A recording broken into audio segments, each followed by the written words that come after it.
Maya Pabengi, Pampanga, magandang gabi, Central Luzon. Ako si JM De Jesus at oras na para sa mga may init na balitang Central Luzon ngayong araw ng Biyernes, February 14.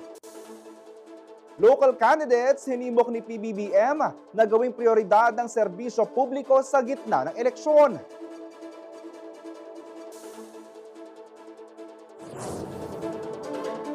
Foreign national at isang Pinay arestado dahil sa child pornography.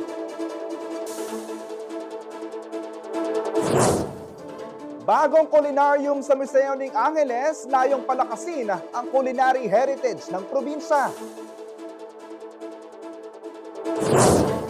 Natatanging kwento ng pag-ibig ibinahagi ng dalawang kabalen couples.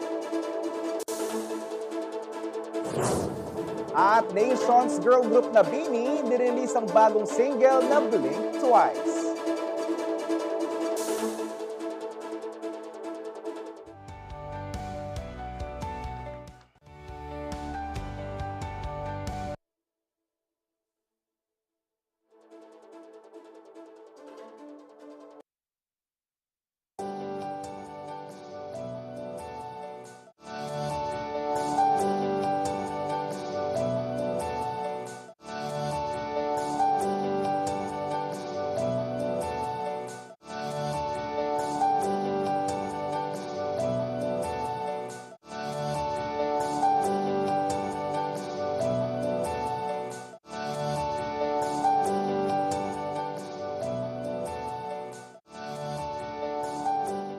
Kabalen, patuloy pong pinapaalala ng CLTV 36 News na mag-iingat po tayo sa daan.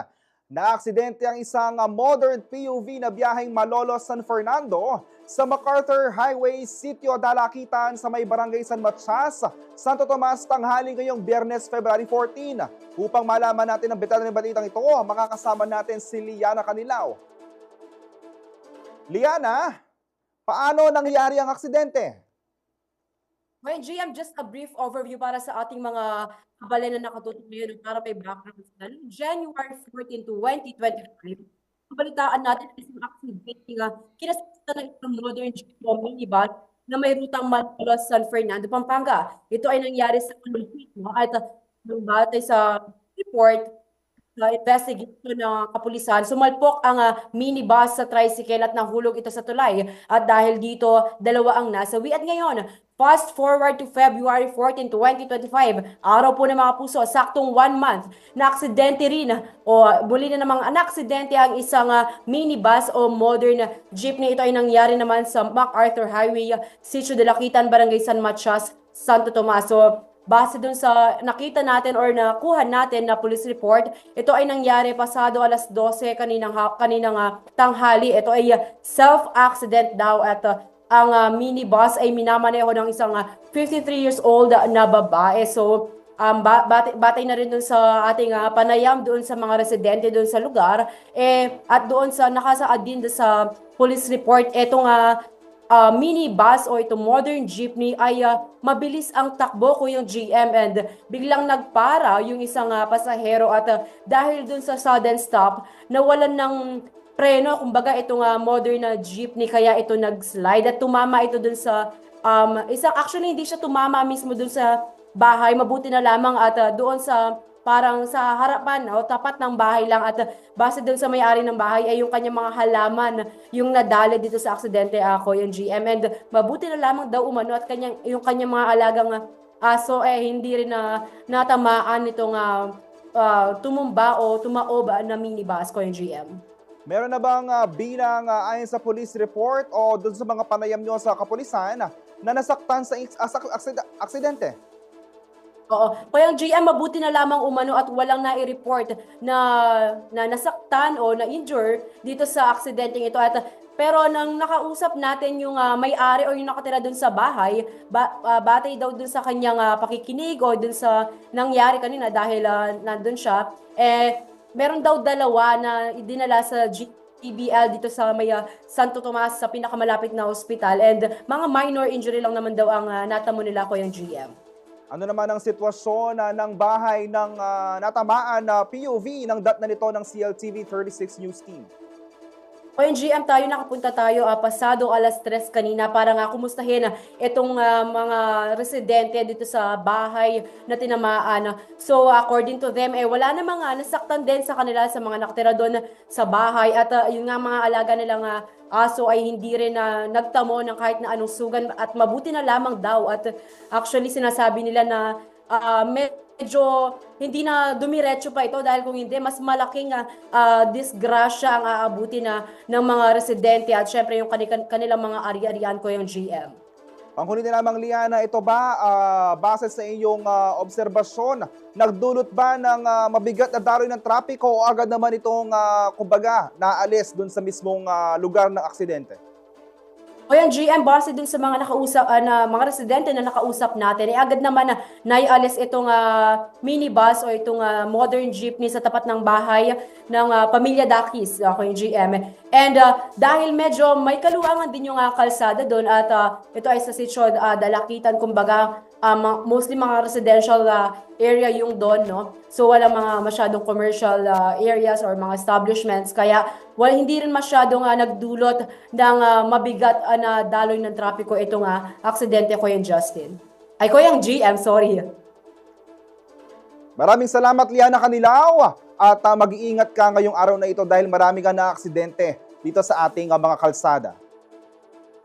Para sa ating susunod na balita, 3 buwan na lamang at muli na namang pipili ang taong bayan ng kanilang iluluklok na posisyon sa national and local government. Kaugnay nito, nananawagan si PBBM na sa mga lokal na kandidato na gawing prioridad ang serbisyo sa gitna ng mainit na eleksyon. Narito ang report. Nagsimula na ang panliligaw sa taong bayan ng mga kumakandidato sa Senado at party list noong February 11. Sila ay mayroong 70 araw ng pangangampanya o hanggang May 10, 2 araw bago ang eleksyon sa May 12. Nakatakda namang magsimula ang campaign period para sa mga local candidates sa March 28 na tatakbo ng 45 araw. Si President Ferdinand Marcos Jr. sinabing pinakamainit ang eleksyon sa lokal. At alam naman natin, at ako sa karanasan ko, ang pinakamaiinit na eleksyon ay linalaban sa local government. Sa matter of fact, palagay ko, siguro mag-agree kayo sa mga mayor kayo, nakikita ninyo ito. Ang pinakamainit na eleksyon ay barangay. Yun ang dahil puro magkakilala, puro magkakamag-anak. Kaya't nagkakapersonalan. Mainit pa rin kahit sa municipality. And tama yan. That is the process of democracy. Kailangan natin dumaan sa eleksyon. Kailangan natin makuha ulit ang mandato ng tao upang tayo ay magawa natin ang ating trabaho. Nananawagan din ng Pangulo sa mga kandidato na bigyang prioridad ang serbisyo sa bayan. Ito ay kanyang ipinaabot sa General Assembly ng League of Municipalities noong Miyerkules, February 12 sa lungsod ng Maynila. Ngunit, sa init ng kampanya, sa init ng halalan, huwag natin kakalimutan na tayo ay nandito, tayo ay pumasok sa serbisyo ng publiko upang tulungan ang taong bayan. Kahit na mainit na nga ang laban, maiinit, maanghang na ang mga binibitawang salita. Sa punot dulo nito, ginagawa natin lahat ito para makatulong sa ating mga minamahal na kapwa Pilipino. Samantala, kinilala rin ni PBBM ang mga lokal na lider na nag-alay ng taon at ang iba'y dekada sa serbisyo publiko. Binigyan din niya ang pagbabago sa government landscape, gayon din ang pangangailangan sa pag-akap sa innovative, responsive at inclusive leadership. Kasama si Liana Canilaw, Isel Fernando, CLTV 36 News. Sa ibang balita, nagpaabot ng kanilang suporta ang ilang mga senador para sa bagong talagang kalihim ng Department of Transportation na si dating Bases Conversion and Development Authority o BCDA Chief Vivencio Vince Dizon. Sa isang post sa X o ang dating Twitter, idinaan ni Senate President Francis Cheese Escudero ang kanyang pagbati para sa pagkakatalaga kay Dizon. Anya, excited umano siya na makatrabaho sa gobyerno ang bagong kalihim. Nagpaabot din si Escudero ng kanyang pasasalamat para sa naging serbisyo ng dating kalihim ng DOTR na si Secretary Jaime Bautista na nagretiro na sa pwesto dahil sa kanyang kondisyong medikal. Samantala, tiwala naman si Senate Deputy Majority Leader JP Ejercito na magagawang pamunuan ni Dizon ng naturang ahensya para sa mga infrastructure at transport modernization project nito. Gayon din, nagparating din ang kanilang pagbati sa pagkakaluklok ni Dizon, sina Senator Grace Poe, Senator Joel Villanueva, kung saan sinabi nilang ang karanasan nito sa pamumuno ang magiging asset ng DOTR para sa mas mabilis na pagpoproseso ng mga proyekto. Nakatakdang formal na manungkulan sa pwesto bilang bagong DOTR Secretary si Dizon sa darating na February 21 ayon sa Malacanang.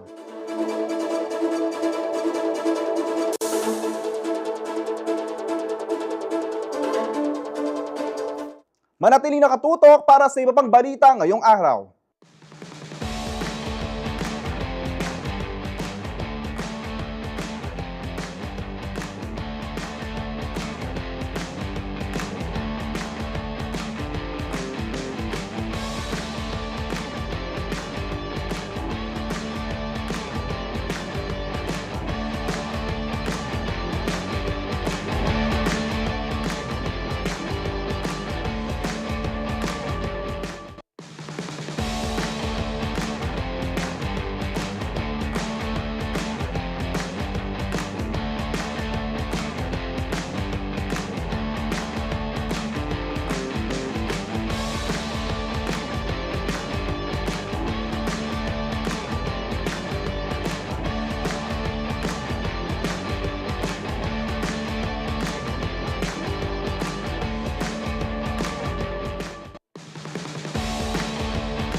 Nagbabalik ang CLTV 36 News. Inaresto ng NBI ang isang foreign national matapos madiskubreng nagmamay-ari siya ng mga larawan at video na nagpapakita ng child sexual abuse o exploitation.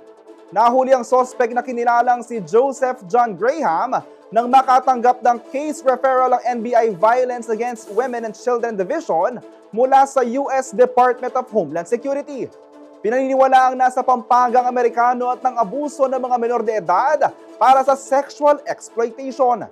Ayon pa sa National Center for Missing and Exploited Children o NCMEC, pumupunta si Graham sa Pilipinas para sa child sex tourism. Kasunod ng pagkakaaresto ng sospek, napag-alamang may kasabwat itong Pinay na nagpapadala sa kanya ng mga naturang material. Nahuli na rin ang Pinay matapos ang undercover operations ng mga otoridad. Nakumpiska sa kanya ang ginamit niyang cellphone habang nailigtas naman ang 3 minor victims.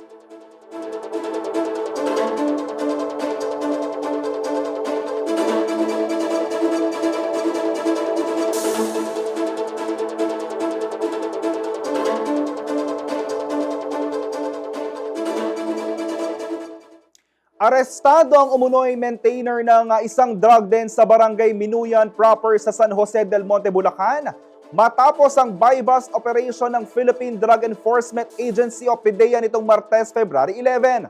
Nahuli ang sinasabing tagapamahala ng drug den na si alias June, 28 edad, kasama ang 2 pang iba na sina alias Dan, 55 at alias John, 44 years old. Nakumpiska mula sa kanila ang 10 gramo ng shabu na tinatayang nagkakahalaga ng 68,000 pesos kasama ang drug paraphernalia at BART money. Kasalukuyang nakakulong ang mga sospek sa PIDEA Regional Office 3 Jail Facility sa Pampanga at nahaharap sa kasong paglabag sa Republic Act 9165 o ang Comprehensive Dangerous Drugs Act of 2002.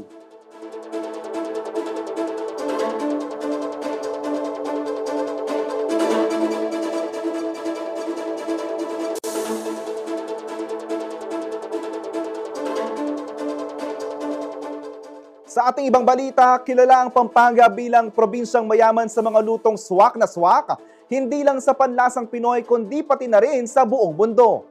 Kaya naman ang Kulyat Foundation Angeles City LGU at Han Foundation nagtulungan upang maipatayo ang kauna-unahang culinarium sa probinsya. Magbabalita si Ashley Punsalan. Basta lutong Kapampangan, manyaman. Madalas itong sabihin ng mga tao, sa loob man o sa labas ng ating probinsya.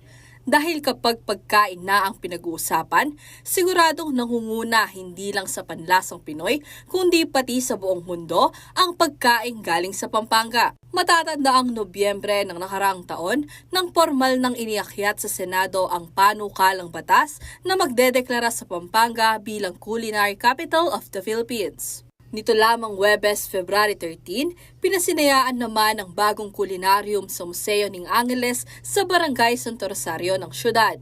Ang pasilidad na nagmula umano sa ideya ng mga pioneer ng Kulyat Foundation Incorporated o KFI Board of Trustees ay ang kaunahang kulinarium sa syudad.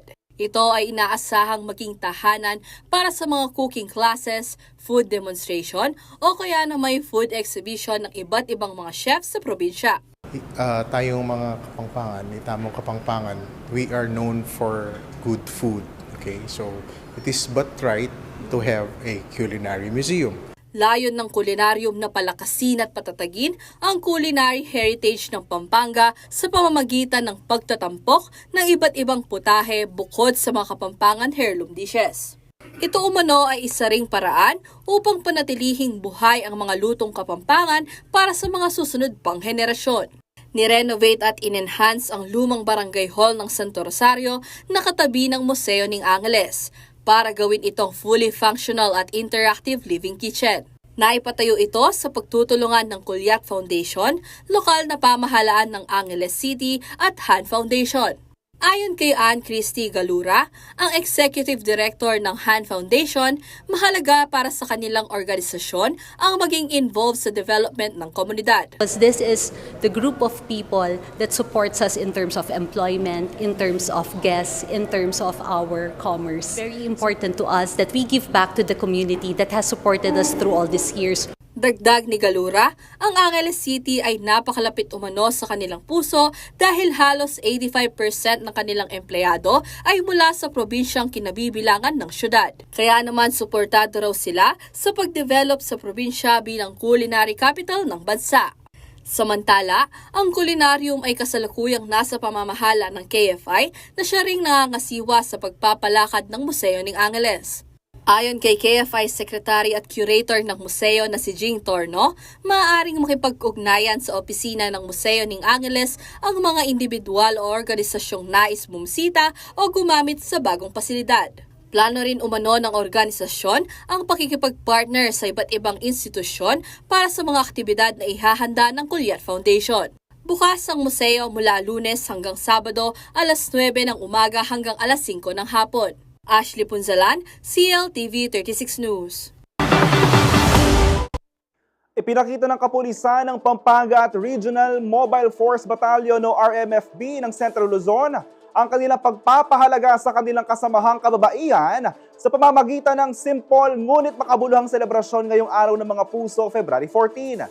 Pinangunahan ng Provincial Director ng Pampanga Police na si Police Colonel J.D. Maandal ang pagbibigay ng flowers and chocolates sa mga policewomen bilang pagkilala sa kanilang tapang, dedikasyon at sakripisyo. Sa Mexico Municipal Police Station o MPS naman, namahagi rin ng tsokolate at bulaklak para sa kanilang mga kasamahan. Habang sa Angeles City Police Office, si Police Colonel Joselito Villarosa Jr. naman ang nanguna sa pagbibigay ng halaga sa kanilang police women at miyembro ng City Police Advisory Council. Samantala sa Camp Oliva sa San Fernando, pinangunahan ng OIC ng RMFB-3 na si Police Colonel Reynaldo Ogay Jr. ang pagbibigay ng Valentine's gift para sa kanilang mga kasamahan.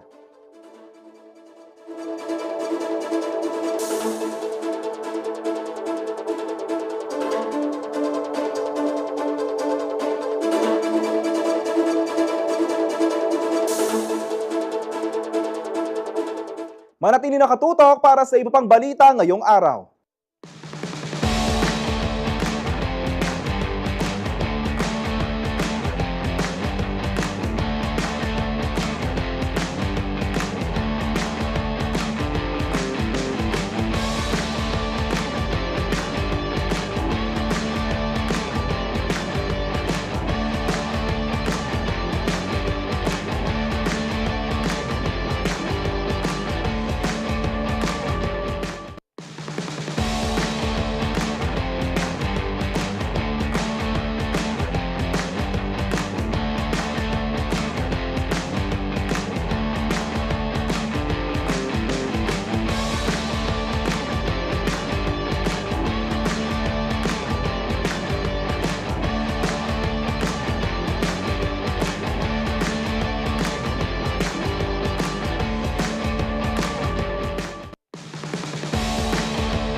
Nagbabalik ang CLTV 36 News.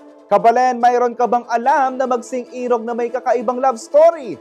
Kung wala pa, sabay-sabay nating panoorin ang dalawang kwentong pag-ibig na talaga namang nakakamangha at nakakakilig.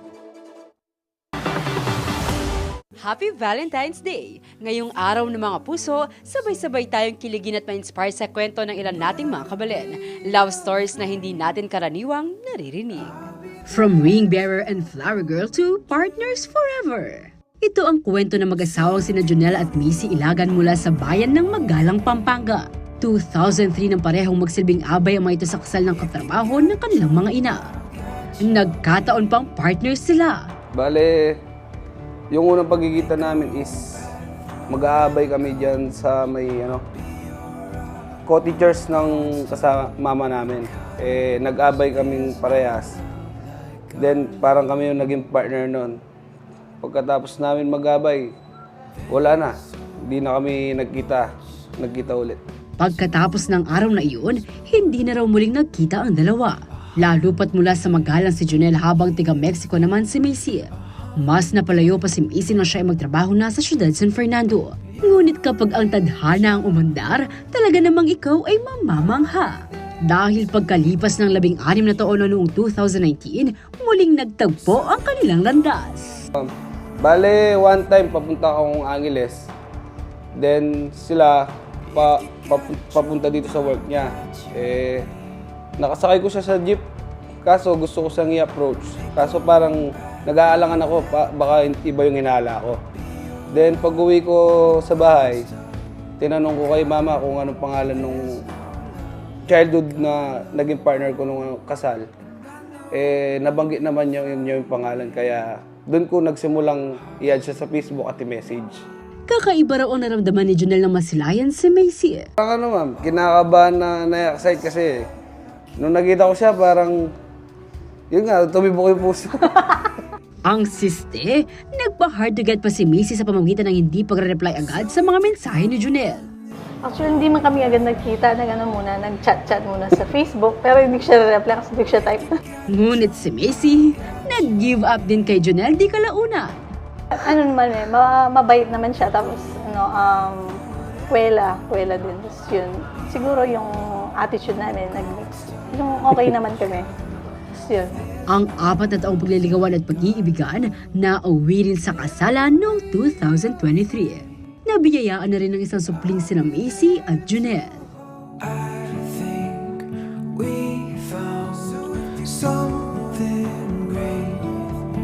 Mula sa pagkikita sa kasal, sa debut naman nagkadaupang palad ng susunod na couple na nakilala ng CLTV 36 News Team. Sila ay sina MJ Capulong at Seth Pangan mula sa Apalit. Nag-meet kami way back January 30, 2020. May debut dito sa tabing bahay nila. So, yung nagdi-debut, barkada ko yung kapatid niya.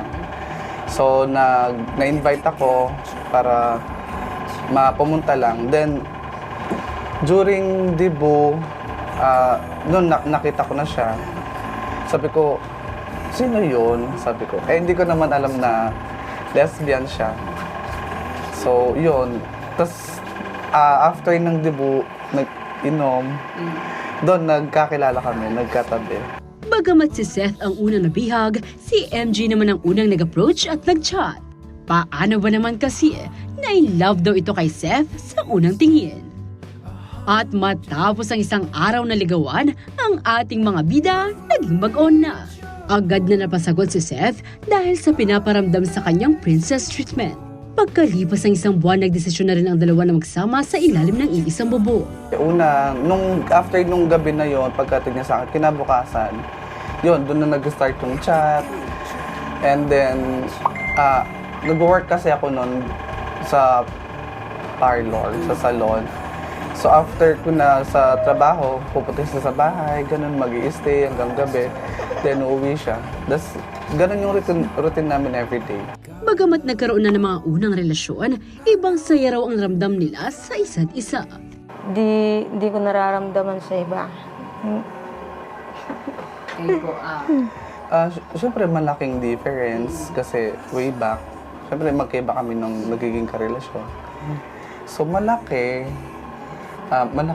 malaking adjustment din both of us na sa magkarelasyon kami. Siyempre, una, nangangapa kung paano ba yung magiging setup. So, yun, dire-diretso naman, naging okay naman. Wala naman naging problem.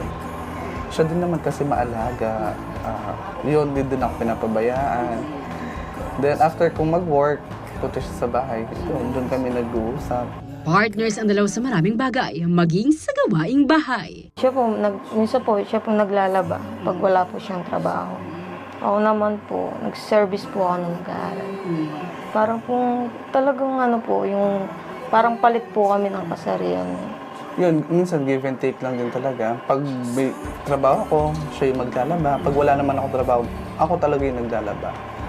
So yun, sa bahay din naman, tulungan lang din kaming dalawa sa gawaing bahay.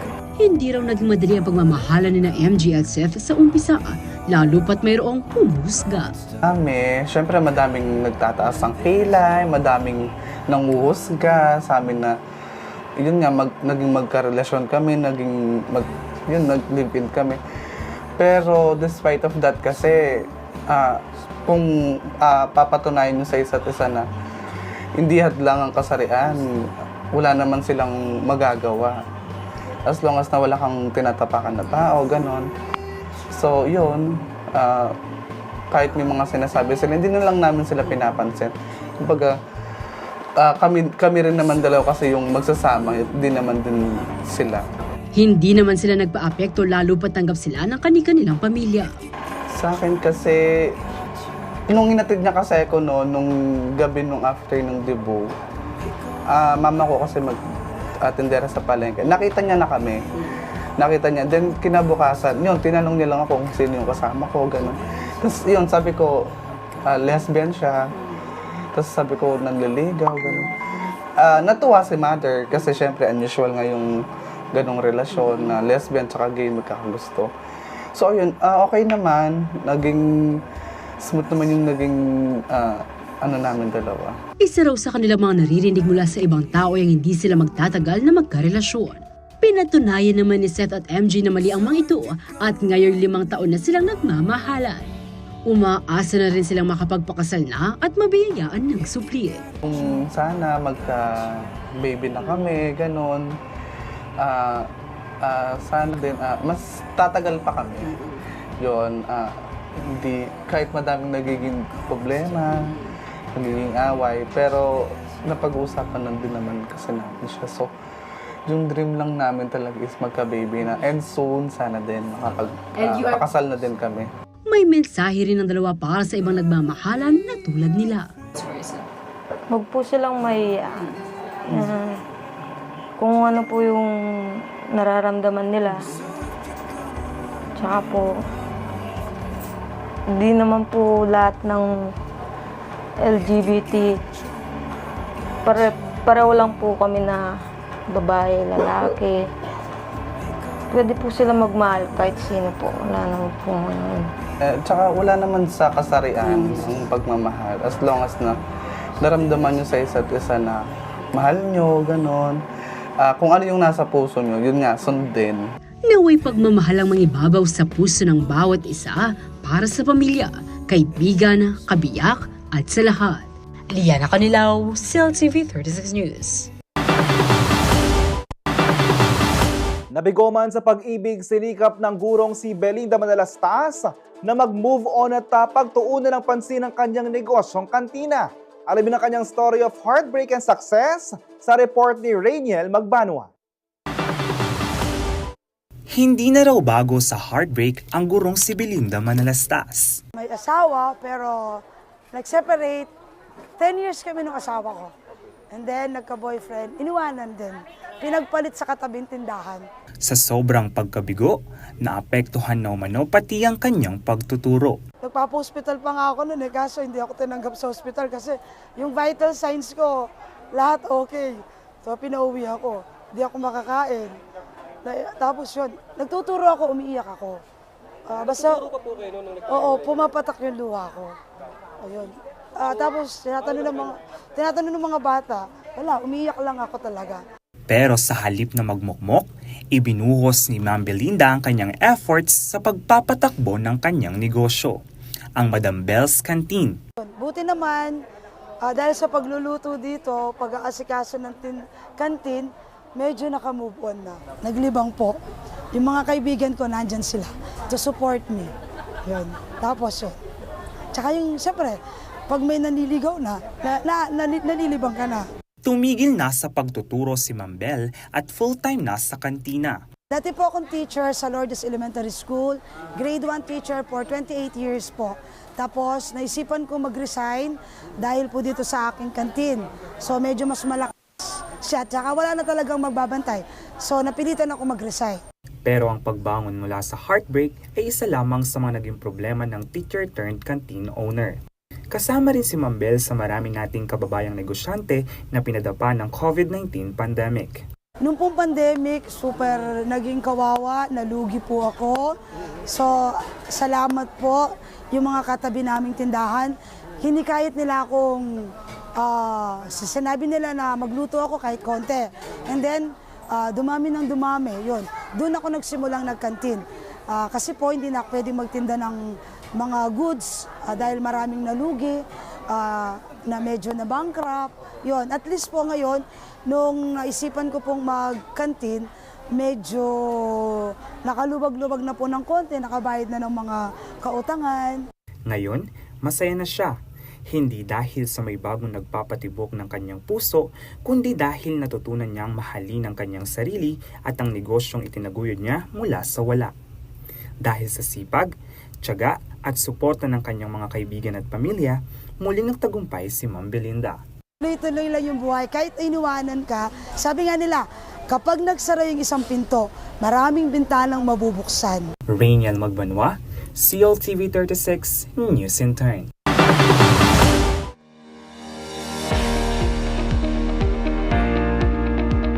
Alamin naman natin ang lagay ng panahon sa report ni weather forecaster Rogelio Reyes mula sa Clark Station. Magandang hapon po sa ating lahat. Ito po ang pagtaya ng panahon sa susunod na 24 oras.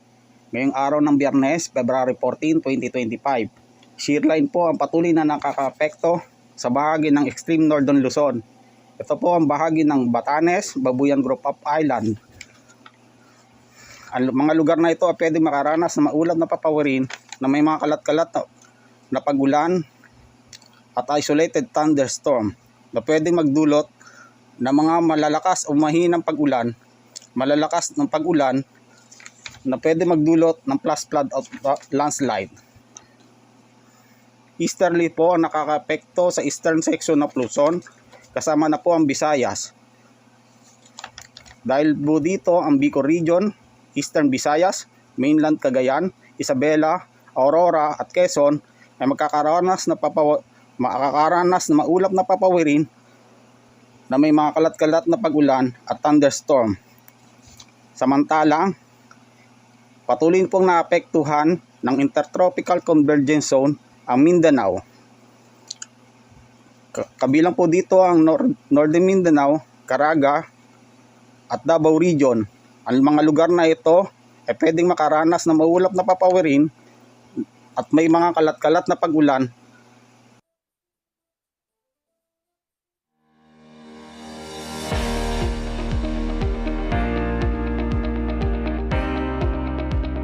At para sa ating entertainment news, ihahatid ito ni Danny Cagino.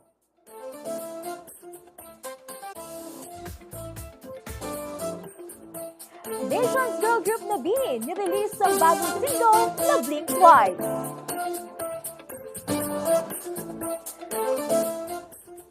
Blooms Assemble, nirelease na ng Nations Girl Group na Bini ang kanilang bagong single na Blink Twice. With its catchy beat at relatable lyrics ay tiyak naman nakakagatin ito ng mga fans at casual listeners. Agad nag-trending sa social media ang kanta at nakakuha naman ng lagpas 1 million views ang official music video nito sa YouTube sa loob lamang ng 12 hours. Highly anticipated naman ng kanilang Grand Biniverse Kick-Off Concert na gaganapin sa Philippine Arena sa Bulacan sa darating na February 15, 2025.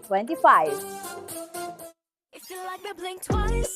Are you naughty or nice? If you like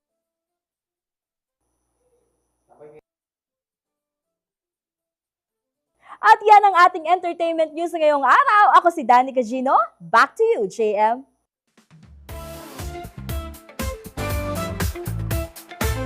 At yan ang mga balitang nakalap ng CLTV 36 News. Para sa karagdagang detalye, maaari niyong i-follow ang aming social media pages. Para sa Facebook at CLTV 36 Official at CLTV 36 News. Sa Twitter o X at CLTV 36. Instagram at CLTV 36 Official.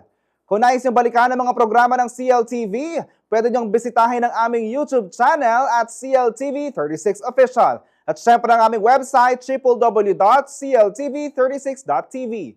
Mapapanood din ang mga programa ng CLTV nationwide via Signal Channel 115 at sa ating 38 cable partners.